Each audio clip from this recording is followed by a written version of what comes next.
Hey, how's it going, YouTube? How y'all doing today? I do have a little bit of grass. This sorghum Sudan grass. I got about 1/2 inch of water on it, so it has grown back just a bit. I have been grazing these animals on this grass. I usually graze animals, so okay, if my grass is coming in real good, I'll graze them for about 3-4 hours a day. But right now, they're only getting about 1 hour a day on it, so I need to ration this grass out for as long as possible. So I'm really only letting these oh man, I just saw this for the first time. It's a little seed head. But yep, I need to ration this grass out for as long as possible. So I'm giving these animals only 1 hour a day to graze on it. This grass, you know, I mean, it's growing back just a little bit. But I decided this morning that I'm gonna keep my animals for 1 more week. I was taking a look at my grain supplies yesterday, and I am going through my grain much slower than I originally anticipated, because when I made my plans for my grain, I had 0 rain. I didn't have any rain, and the last time it rained, there was a 5 to 10% chance of it raining, and I got about 1/2 inch. And so this grass responded very well to that rain because it was fertilized and everything, and the ground was dry. And so right now I'm going through my grain much slower than I had originally anticipated. And so I'm going through my grain about 25 to 35% slower than I was planning. And so I got a lot of feed left over, and I got a lot of grass. I got some grass growing in. So I'm gonna keep these animals for 1 more week. The animals that I was gonna take to market this weekend, I'm gonna keep them for 1 more week. It ain't gonna be a big problem right now. You know, if I really needed to, these animals, you know, if I took 3 or 4 of them to market, I could buy enough grain to last the entire herd for about 3 months. And so, you know, my big thing is that there is 0 reason for me to go into cash out on these animals, for me to turn these animals into cash, unless I need cash. And I don't need cash right now, you know. I mean, if I needed feed, if I needed more animal feed, I could sell a couple animals or whatever. But I don't need cash right now.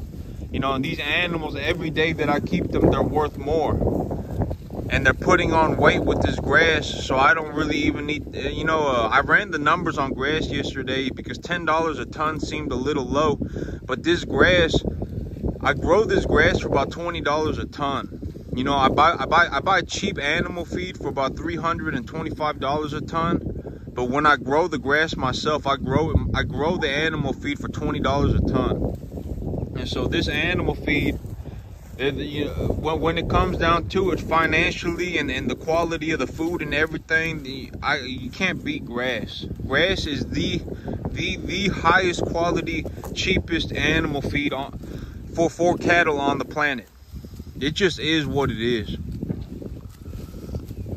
Because like when I go out and I go to a department store, right, or whatever, I go to someone's farm and I buy a roll of hay. Let's say I buy a roll of hay, and that roll of hay is $60, $70, right?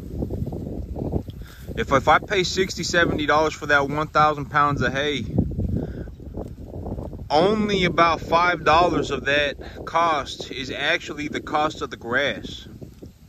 The other $65, $55 is coming from, you know, it took the farmer time to cut the hay. It took the farmer equipment to roll the hay. It took all this, that, you know, they had to pay someone with a truck, with an 18-wheeler to load it up and take it, you know, and take it to the store or whatever. And so, you know, in all actuality, hay right here, like grass like this, if I were gonna dry it and feed it to these animals, I could grow about 2,000 pounds of hay for about $20.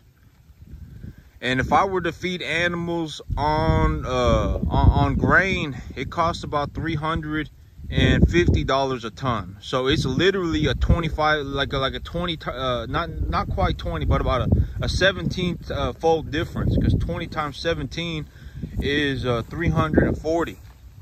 And so it's literally a 20-fold difference in the cost of the feed. And if I grow the grass, we got a little bit of a construction site going on here. It's been a construction site for like the last 2 months. But you know, this grass, you know, if I grow it here, it don't cost me hardly anything. And that's the beauty of the grass. And you know, this grass right here did get about an inch of rain on, about half an inch of rain on it, and so it's growing back. It's growing back, but it ain't growing back enough to where I can just let the cattle on it for 3-4 hours a day. But I let them on it for an hour a day, and it cuts back on my grain bill substantially. My grain bill, I thought it was gonna be $100 a day, but it ain't $100 a day. It's closer to 65. And you can see the animals, they look pretty good on it. They're still putting on weight. I don't have any evidence of my animals going skinny or hungry or anything like that. I still got plenty of grass. You know, these animals, well, as long as I have grass, I can put weight on these animals for almost nothing. I mean, it costs me almost nothing to put weight on these animals with grass. So if I have grass, I don't got any reason to take animals to the market. I don't really have any good reason to sell animals. You know, so I'm gonna keep them on the grass for a little bit longer. And there's also something going on with the corn market right now. There's a lot of concerns. The rumor around the cattle market right now is that there's going to be a pretty severe drought in the corn market this year. A potential for one. We had a real severe drought in the corn market last year, and the rumor in the cattle market right now is that there's going to be another one. And well, you know, the price of corn is essentially the benchmark in terms of cattle feed. And so people use corn, the price of corn, as the price of cattle feed, essentially, over the broader market for cattle. And so when the price of corn is going up, the price of cattle go down, because when the cost of the cost of feed goes up, the cost of cattle go down. Essentially, that's like one of the fundamentals. But right now there is a very low amount of inventory in the cattle market, and so we're just gonna have to see how that works out. If the cattle market does get suppressed for another year because of a drought in the corn market, the year after that, it's gonna be an explosive cattle market. I mean, if there were 2 years of a mega drought in the corn market, and the cattle inventories fell off of a cliff because of it, when the corn market corrects and it drops, the price of cattle are going to explode. I mean, it's going to be bad. I mean, a lot of people, I don't think that, you know, like right now they're paying you know, $10-15 for a steak. They may be paying $20 for a steak in 2 years. It may be that bad.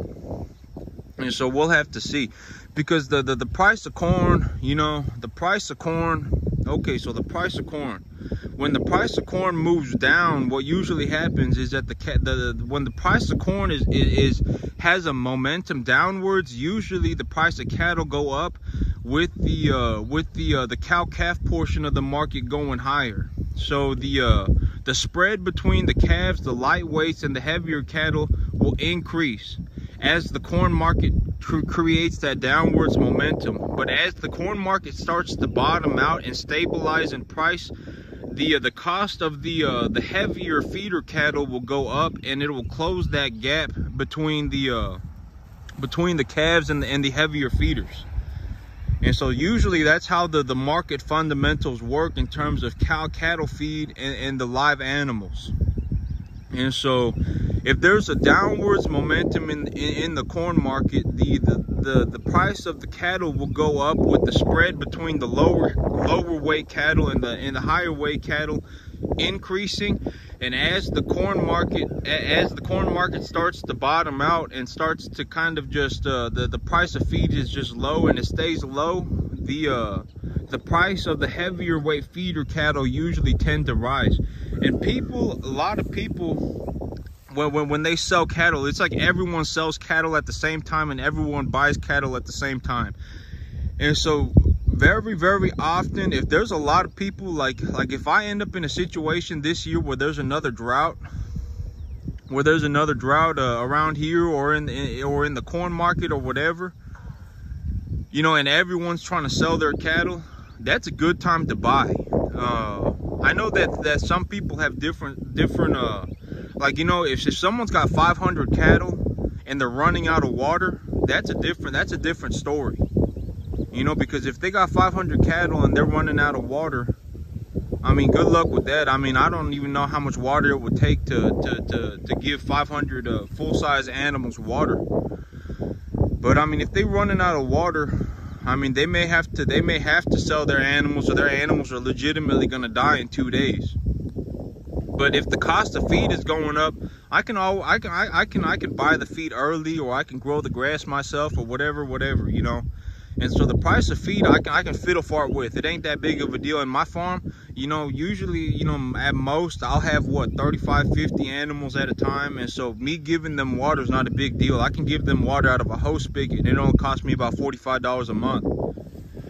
And so, you know, if people are selling animals again, if that happens again this year because of some serious drought, you know, I ain't gonna sell my animals. Well, I mean, if I do sell animals, I'm gonna buy a lot more animals than I sell. You know, that'd be a good opportunity to buy beef cattle, to buy stocker cattle and start putting weight on them.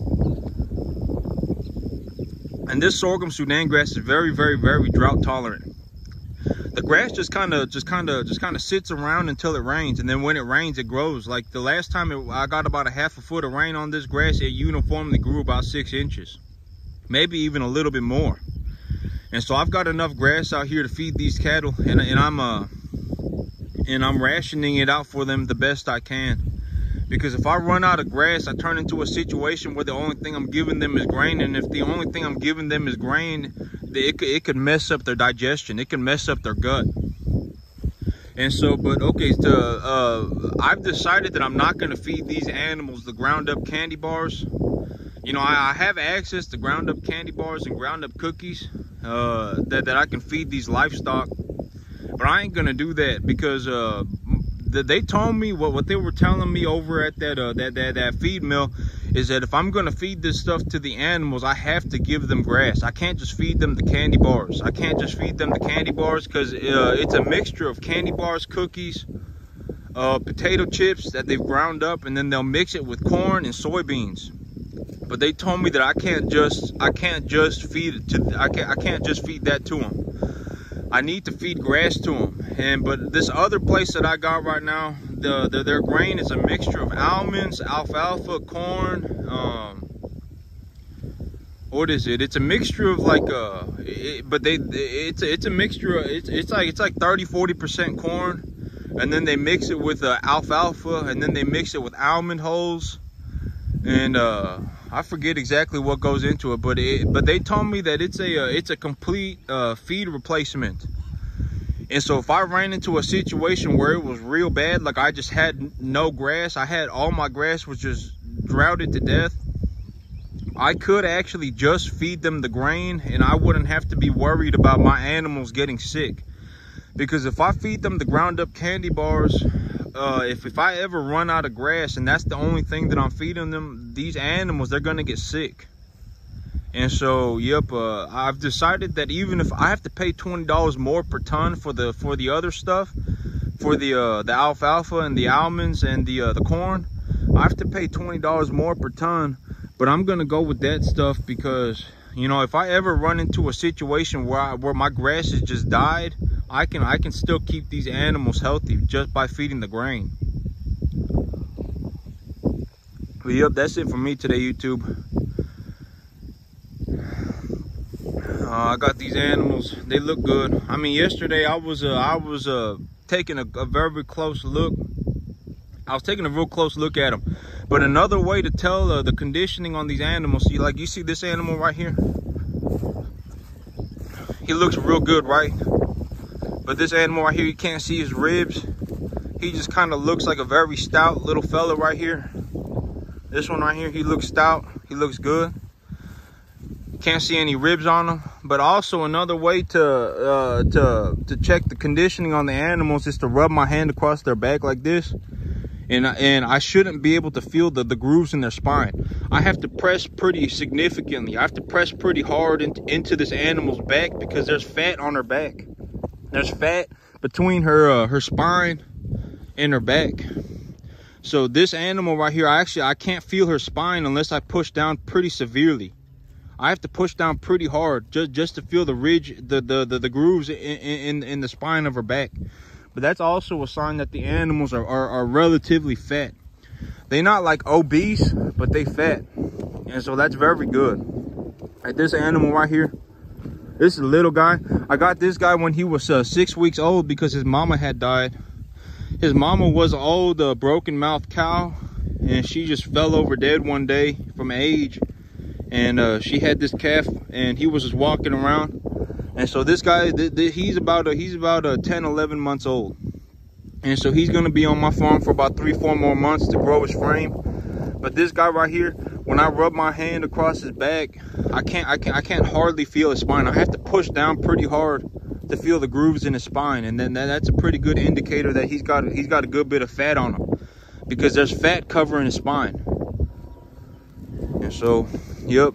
But these animals, they look good. I don't have any indications that my animals are running out of food. My animals are still pretty fat. They're still growing. And so I ain't gonna take them to market early or anything like that. And the corn market is kind of just going bonkers this week. So I'm gonna wait until that kind of settles out, and then I'm gonna take these animals to market. But that's it for me today, YouTube. Y'all have a good one.